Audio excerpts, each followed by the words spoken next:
Forms of energy हमारे पास energy की different forms है। हर कॉर्नर पे एक लिखी हुई है, mechanical, electrical, light, nuclear, chemical, sound और हीट एनर्जी। तो सबसे पहले हम मैकेनिकल एनर्जी देखते हैं। मैकेनिकल एनर्जी कौन सी होती है? वो एनर्जी जो किसी भी बॉडी के मोशन या पोजीशन की वजह से होता है। पीछे हमने काइनेटिक और पोटेंशियल एनर्जी पढ़ी। Kinetic energy due to its motion थी और potential energy due to position थी। तो ये दोनों मिला के कौन सी एनर्जी बनाती हैं? मैकेनिकल एनर्जी बनाती हैं। ठीक है। इसकी एग्जांपल में क्या हो सकता है कि वाटर जो स्ट्रीम से नीचे आ रहा है, ऊपर से जी नीचे आ रहा है पोजीशन की वजह से, तो इसमें हमारे पास ये मैकेनिकल एनर्जी होगी। स्ट्रेच्ड बो की हमने जी एग्जांपल की, लिफ्टेड हैमर की हमने एग्जांपल की। कोई भी कार जो चल रही है वो भी हमारे पास मैकेनिकल एनर्जी होगी। फिर हमारे पास ये एक डायग्राम पिक्चर है, इसमें ये मूव कर रहा है। मूव कर रहा है, मोशन की वजह से एनर्जी है, तो ये हमारे पास मैकेनिकल एनर्जी है। ठीक है। फिर हमारे पास आती है हीट एनर्जी। हीट एनर्जी क्या होती है? जो हॉट बॉडी से एनर्जी निकलती है उसको हीट एनर्जी कहते हैं। जो सबसे हॉट बॉडी है हमारे अराउंड वो कौन सी है? सन है। जी ठीक है। सन हॉट बॉडी है ना, उससे जो एनर्जी निकल रही है वो हमारे पास हीट एनर्जी है। किसी भी फ्यूल को जब हम बर्न करते हैं तो उससे हीट एनर्जी निकलती है। हीट जो है वो फ्रिक्शनल फोर्सेस से भी एनर्जी रिलीज होती है। किस तरह? अगर आप अपने दोनों हैंड्स को आपस में रब करें तो वो गर्म हो जाते हैं। वो जो गर्म होते हैं वो उसकी आपस में रबिंग से जो फ्रिक्शन होती है उससे हीट प्रोड्यूस हो रही है। ठीक है। जो मेन सोर्स है हीट एनर्जी जी का वो हमारे पास सन है। ये आपको डायग्राम में नजर आ रहा है। ठीक है। तो ये हमारे पास सन जो है वो हीट एनर्जी रिलीज कर रहा है। फिर नेक्स्ट हमारे पास आती है इलेक्ट्रिकल एनर्जी। इलेक्ट्रिकल एनर्जी का हमें पता है, हम घरों में यूज कर रहे हैं। इवन हमारे जितने भी अप्लायंसेस हैं वो इलेक्ट्रिसिटी पे चलते हैं। तो इलेक्ट्रिसिटी एक widely used form of energy है। इलेक्ट्रिकल एनर्जी हम जी लोग एक जगह से दूसरी जगह किस चीज से ट्रांसफर कराते हैं? वायर से। ठीक है। घरों में वायरिंग हुई जी होती है ना, जिसकी वजह से लाइट ऑन होती है, फैन ऑन होता है, एसी ऑन होता है, जो भी इलेक्ट्रिकल अप्लायंसेस है वो हमारे पास वायर से एनर्जी ले रहे होते हैं। अब इलेक्ट्रिकल एनर्जी जनरेट कैसे होती हैं? या बैटरी से होती हैं या जनरेटर से होती हैं। कभी आपने ये साइड पे एक डायग्राम में टॉर्च बनी हुई आपको नजर आ रही होगी।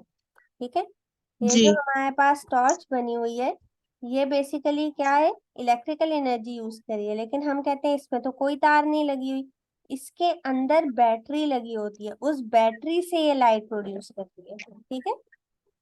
अब जी इलेक्ट्रिक जनरेटर्स जो हैं वो हाइड्रो पावर मतलब वाटर से भी चल सकते हैं, हीट से भी चल सकते हैं और न्यूक्लियर पावर से भी चल सकते हैं। फिर आती है साउंड एनर्जी। साउंड एनर्जी जो अभी मैं आपको पढ़ा रही हूँ, ये क्या है? साउंड है। ठीक है। साउंड एनर्जी प्रोड्यूस हो रही है जो आप सुन रहे हैं। तो हमारे पास हम लोग डोर को नॉक करते हैं, साउंड प्रोड्यूस होती है। तो साउंड फॉर्म ऑफ एनर्जी ये कब प्रोड्यूस होती है? जब बॉडी वाइब्रेट होती है। अब जब हम बोल रहे होते हैं तो हमारा जो होता है ना लैरिक्स, वॉइस बॉक्स, वो वाइब्रेट होता है। उस वाइब्रेशन से साउंड प्रोड्यूस होती है। इसी तरह अगर ड्रम की हम बात करें, ड्रम पे जब तक हम जी स्टिक नहीं मारेंगे उससे आवाज नहीं आएगी। डायफ्राम जब तक वाइब्रेट नहीं होगा आवाज नहीं आएगी। तो साउंड एनर्जी के लिए क्या चीज जरूरी है? वाइब्रेशन जरूरी है। क्लियर है यहाँ तक? जी फिर हमारे पास आती है लाइट एनर्जी।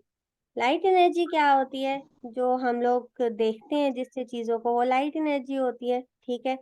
प्लांट जो है वो अपना खाना लाइट की प्रेजेंस में जो है वो बनाते हैं। अगर सनलाइट ना हो तो प्लांट्स अपना खाना मतलब फोटोसिंथेसिस नहीं कर सकते। लाइट से हमें चीजें नजर आती हैं, मैंने अभी आपको बताया। लाइट हमें जी कैंडल से, बल्ब से, ट्यूब से, बर्निंग फ्यूल से हमें मिल जाती है। और जो दूसरा मेजर सोर्स है लाइट का वो सन है। फिर आती है हमारे पास केमिकल एनर्जी।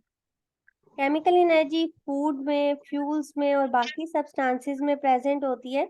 अब केमिकल नाम से पता लगता है कि जब भी केमिकल रिएक्शन होगा उससे जो एनर्जी प्रोड्यूस होगी वो हमारे पास केमिकल एनर्जी होगी। अब हम खाना खाते हैं, वो खाना जब टूटता है, ब्रेक डाउन होता है, डाइजेशन होती है उसकी, तो वो एनर्जी प्रोड्यूस करता है जिससे हम जिंदा रह सकते हैं, खा सकते हैं, बोल सकते हैं। तो ये केमिकल रिएक्शन से जो एनर्जी होगी वो केमिकल एनर्जी होगी।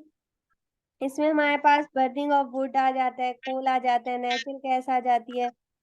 ये सारी हमारे पास केमिकल एनर्जी में आती है। इसके अलावा एनिमल जो है वो हीट और मस्कुलर एनर्जी भी उसी फूड से लेते हैं जो वो खाते हैं। जब फूड खाते हैं वो टूटते हैं, ब्रेक डाउन होता है, उसका केमिकल एनर्जी हमारे पास रिलीज होती है। क्लियर है? जी। फिर लास्ट फॉर्म ऑफ एनर्जी हमारे पास आती है न्यूक्लियर एनर्जी। न्यूक्लियर एनर्जी क्या है? न्यूक्लियर एनर्जी हमारे पास न्यूक्लियर नाम से पता लग रहा है, न्यूक्लियस। जब आपस में एटम्स रिएक्ट करते हैं और न्यूक्लियस से जो रेडिएशंस निकलती हैं वो न्यूक्लियर एनर्जी होती है। इसमें दो मेन टाइप्स आती हैं, फिजन रिएक्शन और फ्यूजन रिएक्शन। ठीक है। अब हाई जी। हीट एनर्जी रिलीज होती है जब न्यूक्लियर रिएक्टर्स से हम लोग इलेक्ट्रिसिटी बनाते हैं। इसके अलावा सन से जो एनर्जी आ रही है, सन में क्या हो रहे हैं? न्यूक्लियर रिएक्शंस हो रहे हैं, फिजन और फ्यूजन हो रही है, जिससे एनर्जी रिलीज हो रही है। ठीक है। डू यू नो में जी। एक बात लिखी हुई है, nuclear power plant uses the energy released in nuclear reactor such as fission to generate electric power.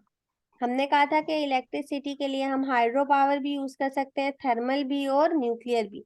Nuclear में यही बता दिया, जो न्यूक्लियर एनर्जी होती है ना, उससे जी। हम लोग क्या कर सकते हैं? इलेक्ट्रिक पावर मतलब इलेक्ट्रिसिटी जनरेट करवा सकते हैं।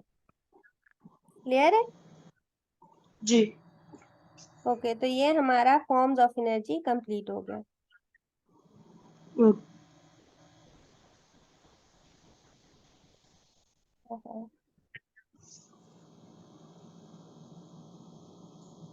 एक सेकेंड।